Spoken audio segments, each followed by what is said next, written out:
Philly, we are standing on the edge of a total franchise meltdown, and I am losing my mind right now because the clock is ticking and everything we loved about this offense is about to burn down. Listen to me, because this isn't just a rumor anymore, and the reality of losing A.J. Brown is staring us right in the face. We all felt the tension, and we saw the sideline blow-ups, but June 1st is the day the world changes for the Birds. This changes everything we thought about this season, and it feels like a nightmare. Before we dive into this absolute bomb of a story, I need you to do something for the family, because we are pushing for 3,000 subscribers, and we need every single member of the Bird Gang locked in if we want to survive this off-season together. This channel is our sanctuary, and your support is the only thing keeping the lights on while the national media tries to tear our roster apart. Now let's talk about the soul of this team, because losing A.J. Brown feels like losing a piece of our identity, and I am struggling to process how we got here. We remember the day he arrived and how he dominated corners with that grown man strength, but now the locker room feels like a pressure cooker ready to explode. The frustrations weren't just for the cameras, and the body language during those late-season collapses told a story of a superstar who had reached his breaking point with the scheme. It hurts to even say it, but the front office is no longer shielding him, and the willingness to move him is the loudest signal we have ever received. We are talking about a guy who redefined what an Eagles receiver looks like, and yet here we are staring at a June 1st deadline that feels like an execution date for his time in Midnight Green. You have to ask yourself if management is making a massive mistake by letting go of a generational talent, just because things got a little rocky. Are we really going to let a top 5 wideout walk out the door because of a few bad vibes in the huddle? This is Philadelphia, and we pride ourselves on being tough and being resilient, but this move feels like a white flag on the current era of dominance. I want you to close your eyes and imagine this offense without number 11, and tell me if you truly believe we are a Super Bowl contender without him. The grit and the legacy he built here shouldn't be discarded like yesterday's trash, and yet the rumors are becoming facts right before our eyes. We are building a tribe here to stand against the rest of the league, and right now it feels like the walls are closing in on our favorite superstar. The escalation is real, and the financial reality is even colder than the winter winds at the Link, because June 1st is the magic number that changes everything for Roseman and the Cap. Right now, trading him would be a financial disaster, but once that calendar flips, the penalties vanish, and the Eagles can move his contract with almost no impact on the future. The word on the street is that a deal is already sitting in a drawer somewhere, just waiting for the clock to strike midnight. We are hearing that the New England Patriots have been lurking in the shadows since March, and the Rams were sniffing around too, because they know a shark is in the water. It is a sick feeling to think that our front office is already shaking hands with the enemy while we are still wearing his jersey on Sundays. Jeremy Fowler from ESPN is dropping absolute heat, and he says the framework is likely already in place and they are just waiting for the legal window to open. This isn't just speculation or some talking head trying to get clicks, because this is the raw truth of how the NFL business works when a relationship sours. They don't want you to know how close they are to pulling the trigger, but the evidence is mounting every single day. One moment we are talking about a championship run, and the next we are calculating dead cap hits and looking at New England as a trade partner. It makes my blood boil to think about AJ catching passes in another jersey, but the front office seems focused on the long-term vision instead of the immediate damage. They are treating this like a chess match while we are feeling every single emotion like a punch to the gut. The Patriots are desperate for a playmaker, and they have the capital to make this hurt a little less, but no amount of draft picks can replace the feeling of a Brown touchdown at home. We are witnessing a calculated divorce, and the paperwork is already being filled out in the dark offices of the NovaCare complex.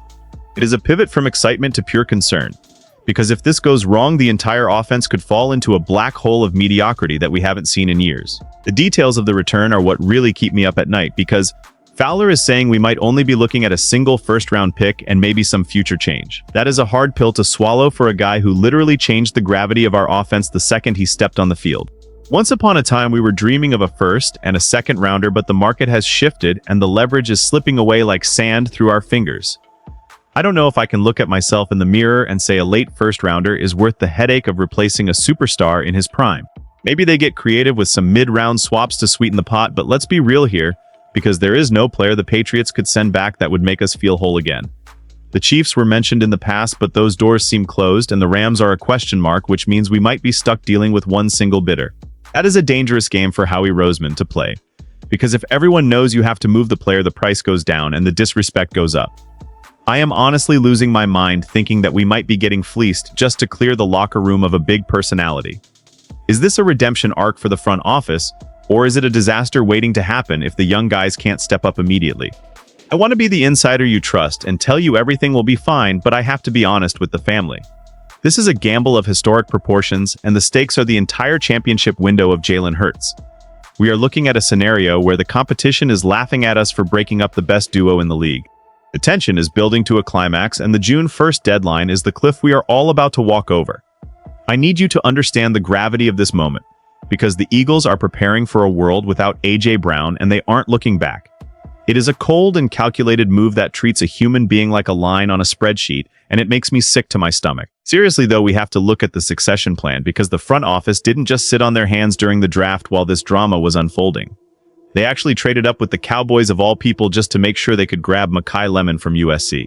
That move right there tells you everything you need to know about their intentions, because you don't jump your biggest rival for a receiver unless you know your veteran is headed for the exit. Lemon is a dynamic weapon, and he has that twitch that makes scouts lose their minds, but he is still just a kid stepping into a massive pair of shoes. And don't forget about Eli Stowers, the tight end they grabbed, who basically plays like a giant slot receiver with freakish athleticism. The Eagles are rebuilding the room in a different image, and they are betting the house that youth and speed can replace the veteran dominance of Brown.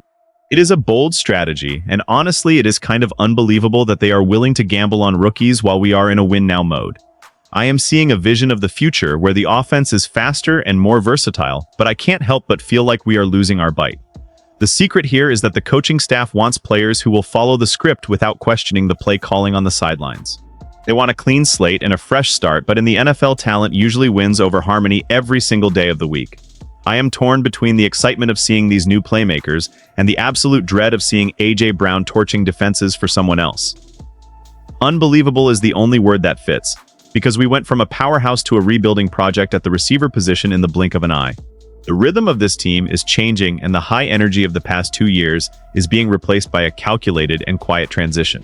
We are the ones who have to live with the results while the executives move on to the next deal. I am telling you right now that if Lemon doesn't produce in week 1, the pressure on this front office is going to be unlike anything we have ever seen in this city. This is the end of an era and the beginning of something we can't quite see yet, but the fire in this fan base is never going to die. We are the Philadelphia Eagles, and we have survived trades and heartbreaks before, but this one feels different, because it feels like we are choosing to get weaker. Whether this works or becomes a historic failure is all going to come down to that June 1st date and the moves that follow it. I want to see your fire in the comments right now, because I need to know where the tribe stands on this. Is this a genius move by Howie to stay young and flexible? Or are we being let down by a management team that is afraid of a little star power conflict? Don't hold back, because your voice is the only thing that matters in this community, and we need to roar loud enough for them to hear us at the stadium.